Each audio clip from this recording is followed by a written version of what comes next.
आप देख रहे हैं जनता की आवाज़ न्यूज। मैं शशिकांत यादव। आज हम वाराणसी के चिरईगांव ब्लॉक के मंगरहुआ ग्राउंड पर उपस्थित है, जहां पर यहाँ पर ध्वजारोहण कुछ सेना भावी अभ्यर्थियों के द्वारा इस ग्राउंड के अभ्यर्थियों के द्वारा किया गया है। आइए हम जानते हैं, यहाँ के मुख्य अतिथि रहे हैं, इनसे जानते हैं कि इस ग्राउंड का इतिहास क्या है, इस ग्राउंड पर कितने जो छात्र आते हैं। मैं आपसे जानना चाहूँगा कि ये जो मंगरहुआ ग्राउंड है, इस ग्राउंड का इतिहास क्या है। देखिए, यह ग्राउंड जो है जी विद्यालय के नाम से जी है, वह रिकॉर्डेड है जी, और दर्शन मुनि विद्यालय के नाम से विद्यालय चल रहा है, मान्यता प्राप्त है और आज भी विद्यालय चल रहा है जी। विगत कोविड काल की वजह से छात्रों को थोड़ा सा नगड़ है, लेकिन हमारे यह सभी नौजवान भाई जो है जी यहीं पर अभ्यास करते हैं, जी। दौड़ लगाते हैं, जी। सेना के हर जो है क्षेत्र में समाज के लिए अग्रणी काम करते हैं जी। तो हम लोग प्रत्येक वर्ष इसी तरह से यहाँ पे इस प्रांगण में ध्वजारोहण करते हैं। जी यहाँ पे यह ग्राउंड जो है जिसकी वहाँ यह तपोभूमि है, यहाँ के लड़के जो अभ्यास करते हैं जी। वह निश्चित रूप से अपने लक्ष्य को प्राप्त करते हैं और देश के कोने कोने पे अपने को वहाँ पे सुशोभित हो रहे हैं जी, जो कि यह हमारे लिए गौरव की बात है। इस तपोभूमि के लिए जो है हमको बड़ा फक्र है। हम लोग यहाँ पर आते हैं, नतमस्तक होते हैं और यहाँ पर अपेक्षा करते हैं कि इनके द्वारा यहाँ सम्मानित जो है लोगों के द्वारा इस विद्यालय का विकास किया जाए। यहाँ पे जो है एक आदर्श जो है विद्यालय बनाया जाए, इसे विद्यालय को विश्वविद्यालय आप जो है इस समय सबसे बड़ी युवाओं की समस्या क्या देख रहे हैं वर्तमान में? जो युवाओं की समस्या, उस पर आप क्या कहना चाहेंगे? युवाओं की समस्या यह निश्चित रूप से है कि जो बेरोजगारी है जी, जिसके लिए युवा परेशान हैं जी, कड़ी मेहनत के बावजूद भी उनको वहाँ तक जो है लक्ष्य नहीं मिल पा रहा है, उनके अंदर निराशा का भाव पैदा होता है जी। तो ऐसे में यह सरकार की जिम्मेदारी बनती है जी कि युवाओं के लिए एक अलग जी वहाँ पे न तो जातिवाद न जो है किसी प्रकार का सरकार का जो है अवरोध, उनके लिए एक अलग जो है व्यवस्था किया जाए जहाँ की भ्रष्टाचार मुक्त हो, जहाँ की कायदे से उनके क्षमता के अनुसार उनका जो है अनुचयन किया जाए जी। इसके लिए सरकार को भी सोचना चाहिए, हमें आवाज़ भी उठाना चाहिए कि मैं युवाओं को आगे ले जाने के लिए निश्चित रूप से करप्शन मुक्त, भ्रष्टाचार मुक्त एक अलग से व्यवस्था करेंगे, क्योंकि यही युवा हमारे देश के आगे भविष्य है। इनसे ही हमको जो है देश को एक नया खुशहाली का रास्ता दिखाई दे रहा है। ऐसे में मैं निश्चित रूप से बार बार कहूँगा राज्य सरकार से, केंद्र सरकार से कि नवयुवकों के लिए जो है अलग से जो है उनके हौसले को बरकरार। आइए हम यहाँ के युवाओं से बात करते हैं कि इस ग्राउंड पर किस किस गांव से जो है दौड़ लगाने के लिए युवा आते हैं। इस ग्राउंड पर जो है कि बहुत पुराना जो है ग्राउंड है जी। इस ग्राउंड से बहुत दूर दूर तक लड़के जो है कि यहाँ आते हैं दौड़ने के लिए जी। ये लगभग बहुत पुराना हो चुका है, जो कि हम आए थे तो उसे बहुत पुराना जो है कि यहाँ से जैसे हमारे आपसे हम जानना चाहेंगे इस ग्राउंड पर आप कितने दिनों से दौड़ रहे हैं और कब कब आते हैं दौड़ने के लिए? इस ग्राउंड पर हम 5 साल हो गए। अच्छा, 5 साल हो गए इस ग्राउंड पर दौड़ने। हाँ। और सुबह हम 2 बजे उठते हैं। अच्छा। 3:10 पर जो है कि यहाँ पर जो है कि बैच दौड़ती है। अच्छा। यहाँ पर जो है कि 200-300 बच्चे दौड़ते हैं। अभी आप जैसे 5 साल हो गया तो सेना की भर्ती आप कितने देखे और जो रेस को कितना क्वालिफाई किए? 5 साल में हम 2 भर्ती देखे हैं। अच्छा। फिर उसके बाद जो है कि कोरोना चलने लगा जी। फिर जो है कि 2-3 साल से भर्तियां नहीं आ रही हैं। अच्छा। जो कि हमारा सरकार से ये निवेदन है कि भर्ती कराई जाए। अच्छा। क्योंकि युवा साथी हमारे भाई लोग परेशान हो रहे हैं जी। और जो है कि बहुत दुख की बात है, हमको भी दुख की बात है जो है कि भर्तियाँ जो कि युवा लोग की जो है कि उम्र भी ख़त्म हो जा रही हैं जी। तो इसमें हमारा चर्चा है कि केंद्र सरकार, राज्य सरकार जो भी हो जी, जो कि भर्तियाँ कराएँ और बच्चों को जो है कि वहाँ पर रखें और जो कि जी। आइए और युवाओं से बात करते हैं कि साथी, जैसा कि जो है बेरोजगारी का दौर मैं समाज में जा रहा हूं, लोग बता रहे हैं कि काफ़ी जो है बेरोजगारी का समस्या है, तो आपको क्या लगता है कि ये बेरोजगारी है या क्या विचार है आपका? निश्चित रूप से ये बेरोजगारी ही है जी। यहाँ पे देखिए जो कोरोना काल चल रहा है जी, ये सभी देशों के साथ है, सभी लोग इससे जूझ रहे हैं और सभी इससे दूर जाने के लिए कोशिश कर रहे हैं, अपना प्रयास कर रहे हैं जी। और हमें भी करना चाहिए। और ये जो भर्तियां रुकी हैं 2 साल से, ये लोग करवा नहीं रहे हैं और अन्य जिलों में लगभग एक आध जगह भर्ती हुई भी थी जी, और फिर यहाँ भी होनी चाहिए। और बेरोजगारी ये लोग जो है कि ये अपना मुद्दा उठा ले रहे हैं राजनीति का। जी। बेरोजगारी क्यों है? अगर भाई वैक्सीन यहाँ जितने लोग हैं, जितने भी अभ्यर्थी हैं यहाँ, लगभग हमें लगता है 1-2 को छोड़कर सभी लोगों ने वैक्सीन ले लिया होगा। जी। तो जब आप अपने वैक्सीन को लेकर नहीं, मैं देखिए उस राजनीति मुद्दे पर नहीं जाना चाहता हूँ, वो काफ़ी वैक्सीन की मैं बात नहीं, मैं सीधे युवाओं की जो है बेरोजगारी पर, जैसे कि क्या इस समय वर्तमान में समाज में बेरोजगारी है कि नहीं है? विपक्षी पार्टियां लगातार जो वर्तमान सरकार पर हावी हैं, तो ये आपका क्या है कि जो इस समय बेरोजगारी है या नहीं है? बहुत ज़्यादा बेरोजगारी बढ़ गई है पहले जी। आप इस ग्राउंड पर कितने वर्ष से दौड़ रहे हैं?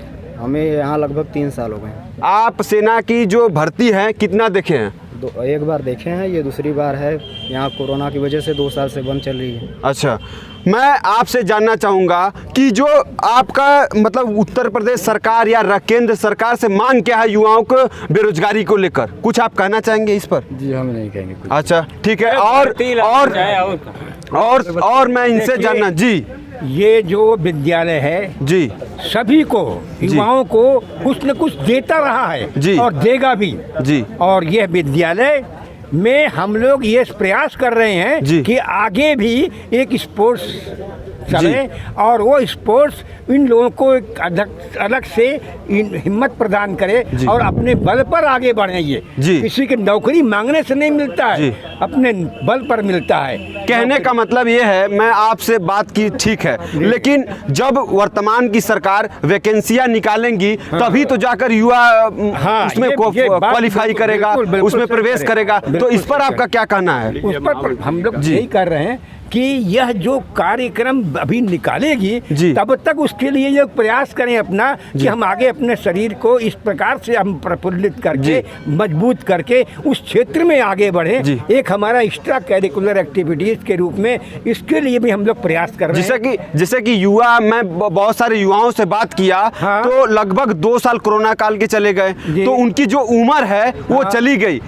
इस पर आप क्या कहना चाहेंगे? क्योंकि सेना भर्ती में इस पर सरकार से यही कहूंगा कि ये सरकार उन लोगों के लिए कुछ न कुछ छूट दे और आगे इन युवाओं को रोजगार दे, क्योंकि इस समय सबसे बड़ी समस्या रोजगार की, आर्थिक की हो गई।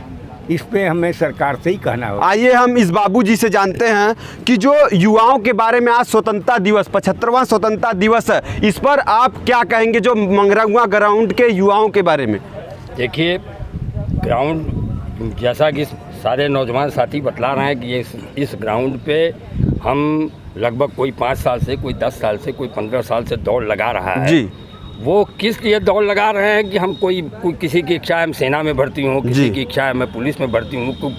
भाई अब 2 साल आपका कोरोना काल में चला गया। रही बात झूठ, क्योंकि देखिए कोई भी सरकार जब तक झूठे आंकड़े पेश करना नहीं बंद करेगी, आप जैसे नौजवान युवा साथियों पर ध्यान नहीं देगी, जिनका विकास असंभव है। आपको जो आपने आपको जो लक्ष्य हासिल करने हैं उसके लिए जो आप प्रयास कर रहे हैं, अपने ढंग से आप प्रयास करते हैं, लेकिन अगर सरकार उसमें आपकी मदद नहीं करेगी, सरकार आपकी मदद नहीं करेगी, तो भाई कोई किसी भी चीज को आप असंभव को संभव बनाने की आप में लालसा तो है, लेकिन जितना सरकार को प्रोटेक्शन देना चाहिए युवाओं को और दौड़ पे, खेल कूद पर, उतना सरकार नहीं करती है, चाहे कोई भी सरकार हो। अच्छा, युवा शिक्षित बेरोजगारियों की संख्या इस समय लगभग 20 करोड़ से ज्यादा की हो चुकी है।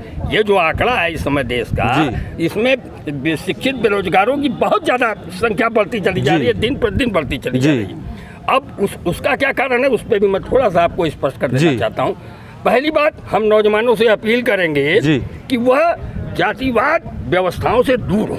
जी जी, नंबर एक, बिल्कुल उनके बिल्कुल। अंदर ये राजनीतिक समस्त पार्टियों को मैं कह रहा हूँ, जी जी, वो जो उनके दिमाग के अंदर एक व्यवस्था दे रहे हैं कि हम इस जात के हैं, हम इस जात के हैं, हम इस जात के हैं, पहले आपको उन सब चीजों से ऊपर उठना होगा।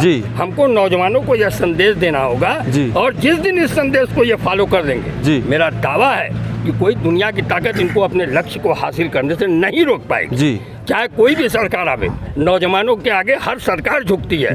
जब आप अपने जब आपके अंदर क्वालिफिकेशन होगा, आपके अंदर जज्बा होगी, तो आप, जैसे मैंने देखा कि झंडे को फहराने के लिए जिस तरह से आप नौजवानों ने प्रयास किया, वह अद्वितीय बेमिसाल है। यह कार्य सेना भर्ती में यही सब सिखाया जाता है, ट्रेनिंग यही सब दी जाती है, जिसके लिए आप सारे लोग पढ़ाई के पास हैं। जनता की आवाज न्यूज चैनल पर मैं आपसे कहना हूँ, जो युवाओं की तरफ से आप मेरे चैनल के माध्यम से सरकार से क्या अनुरोध करेंगे? मैं सरकार से अनुरोध यह करूंगा कि इस नौजवानों को जो आप यहाँ दौड़ लगा रहे हैं, उनके लिए हमें सर्वे करें, उनके लिए पटवे टाइप में एक व्यवस्था दें, जिससे और भी आपको जो है अपने लक्ष्य को हासिल करने में सफलता मिले। नंबर एक। नंबर दो, कल कारखानों की यहाँ व्यवस्था करें, जिससे बेरोजगार युवकों को रोजगार मिले। जो अपने लक्ष्य को हासिल नहीं कर पा रहे हैं, सेना या पुलिस या और भी जो भी उनका IAS बनने का जो ख्वाब है, उसके लिए जब यह सरकार इस तरह की व्यवस्था करेगी, आपके आसपास जमीनों का उनका जो है उचित मुआवजा दे करके, ये नहीं कि आप जबरदस्ती मत करिए। हमारे जमीन की कीमत 1 करोड़ है, आप हमको कहे 50 लाख, नहीं। उसमें आपको हर जो है यहाँ का किसान, यहाँ का नौजवान भी साथ देगा। आप उनके उसके बाद आप अपने विकास का खाका कीजिए, वो पूरा देश खुशहाल रहेगा, आप खुशहाल रहेंगे, हम खुशहाल रहेंगे, देश के नौजवान बढ़ेंगे। चलिए, आपका बहुत बहुत धन्यवाद। आप देख रहे थे मंगरहुआ ग्राउंड के युवाओं ने किस तरीके से जो है रखे हैं। आइए कुछ ये बोलना चाहते हैं जी, पूर्व प्रधान जी हैं, इनसे जानते। जी, आप अपना विचार रखिए। आज हम लोग इस पावन पुनीत अवसर पर 15 अगस्त के आज 75 वर्ष पूरा होने पर मैं अपने सभी नौजवानों के साथ दर्शन मुनि विद्यालय पर महानंद ब्रह्म बाबा का यह तपोस्थल है। मैं ये कहना चाहता, आप जो मंगरहुआ ग्राउंड के युवाओं के लिए क्या कहना चाहेंगे? ये मैं यह कहना चाहूँगा कि यह बच्चे, हम इसी गांव के हैं, 3 बजे भोर में सब लड़के ग्राउंड पर आ जाते हैं। अच्छा। और आज महानंद ब्रह्म बाबा की यह आशीर्वाद है, प्रेरणा है कि यहाँ से बच्चे, हम समझ रहे हैं कि 200-300 बच्चे यहाँ इस ग्राउंड से ड्यूटी पा चुके हैं। इन लोगों में आज बरसात भी होता है तब भी सड़क पर दौड़ते हैं, यहाँ ग्राउंड में पानी हो जाता है तो बच्चे दौड़ेंगे कहाँ? तो ये व्यवस्थाएं न रहने के बाद इस देहात क्षेत्र में है, इसलिए यहाँ बहुत व्यवस्था सरकार नहीं दे पा रही। सरकार का तो इधर देहात पर कोई ध्यान है नहीं। अच्छा, अब यहाँ इतना बड़ा ग्राउंड है, यहाँ इतने नौजवान हैं, प्रतिभा देहातों से है, किसानों में है, उनके बच्चों में प्रतिभा है, लेकिन इस प्रतिभा को निखारने की जरूरत है, लेकिन निखारने की कोई व्यवस्था नहीं है। तो सरकार से आपकी मांग क्या रहेगी? हमारा सरकार से मांग यह है कि यहाँ पर ग्राउंड बढ़िया दिया जाए, बच्चों का समय से वांड निकाला जाए। 2 साल तो बीत गया, जो लड़के आज 22 के रहे 24-25 साल के हो गए, तो अब वह तो बेकार हो गए बेचारे। इच्छा उनकी रही, परिवार की इच्छा रही, उनको खिलाया गया, पिलाया गया, पढ़ाया गया, लेकिन अब वो बेकार हो गए। अब सारी नौकरियां प्राइवेट सेक्टर में सरकार दे रही है, बच्चे नौजवान जाएंगे कहाँ? सारी प्राइवेट सेक्टरों में दे रहे हैं, तो अब बच्चे जाएंगे कहाँ? अब तो यही फोर्स बाकी है जिससे कि बच्चे मेहनत कर रहे हैं। चलिए, आपका बहुत बहुत धन्यवाद आवाज रखने के लिए। नमस्कार, जो पुनः आप सभी प्रिय दर्शकों का स्वागत है। मैं इस समय वर्तमान में मंगरहुआ ग्राउंड पर उपस्थित था, जो कि आप देख रहे थे किस तरीके से यहाँ के मुख्य अतिथि और नौजवानों ने अपना विचार रखा। और जो है, मैं भी सरकार से मांग करूँगा कि मैं युवाओं से बात किया, यहाँ पर बताया गया कि काफ़ी समय से भर्ती जो है रुकी हुई है, तो मैं सरकार से मांग करूँगा कि भर्ती को सुचारू रूप से जारी किया जाए और काफी संख्या में जो युवाओं को वरीयता देकर भर्ती किया जाए। आप सभी का बहुत बहुत धन्यवाद।